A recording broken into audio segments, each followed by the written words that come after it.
সকালেই ঘোষণা হয়েছে শ্রীলঙ্কার বিপক্ষে ওয়ানডে সিরিজের দল, সেখানে নেই সৌম্য সরকার। দুপুর 2টায় চট্টগ্রামে লাল এবং সবুজ দলে ভাগ হয়ে ওয়ানডে সিরিজের প্রস্তুতি ম্যাচ।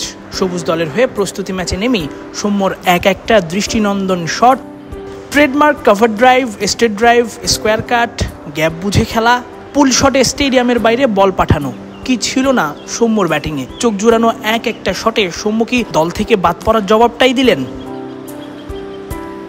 শুরুটা তাসকিনকে দিয়ে একেবারে প্রথম ওভারে স্টাম্পে ফুল লেন্থের বল পেয়ে দারুণ শটে 4। পরের 4 সৌম্যর স্বভাব সুলভ দুর্দান্ত এক কাভার ড্রাইভে। তাসকিনের বল স্লটে পেয়ে মিড অফ এবং কাভারের মাঝ দিয়ে চোখ জুড়ানো 4। তখনই নো বল ডেকে বসেন আম্পায়ার, ফ্রি হিট পেয়ে যান সৌম্য। ফ্রি হিটের বলটা শর্ট পিচ হতেই সজোরে সৌম্যর পুল শট, পারফেক্ট মিডলিং আর টাইমিংয়ে 6 তো বটেই, বল রীতিমতো স্টেডিয়ামের বাইরে। গ্যালারিতে এক ড্রপ খেয়ে মিড অফের ওপর দিয়ে বল হারিয়েই ফেললেন। স্ট্রেট ড্রাইভেও সৌম্য দেখিয়েছেন তার পুরনো রূপ। মৃত্যুঞ্জয়ের বলে এমন শট হা হয়ে থাকা ছাড়া উপায় কি। তাসকিনের ভালো বল লেগ সাইডে পুশ করে যে 4 হাঁকানো যায় তাই বা ভেবেছে কজন। নিশ্চিন্তে খান স্বাস্থ্যকর অল টাইম পান, অল টাইম হেলদি লাইফ। অবাক হতে হয় সৌম্যর গ্যাপ শট খেলা দেখে। পরপর 2 বলে 2 স্কোয়ার কাট, দুবারই 2 ফিল্ডারের মাঝ দিয়ে 4।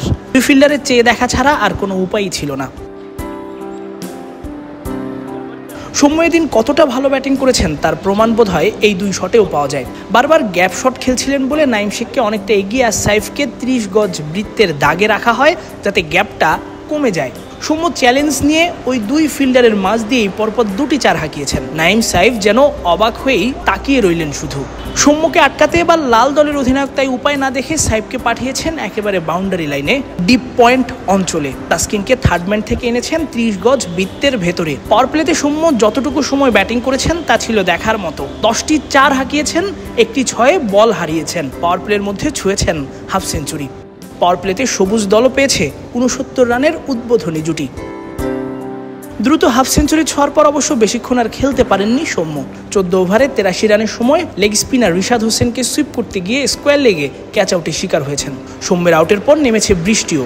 যেন বৃষ্টিও অপেক্ষায় ছিল সৌম্যর এমন দারুণ একটা ইনিংস দেখার।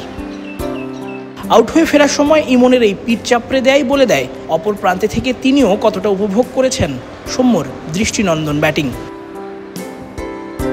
চট্টগ্রাম থেকে তাসফিক পলক, ক্রিক ফ্রেঞ্জি।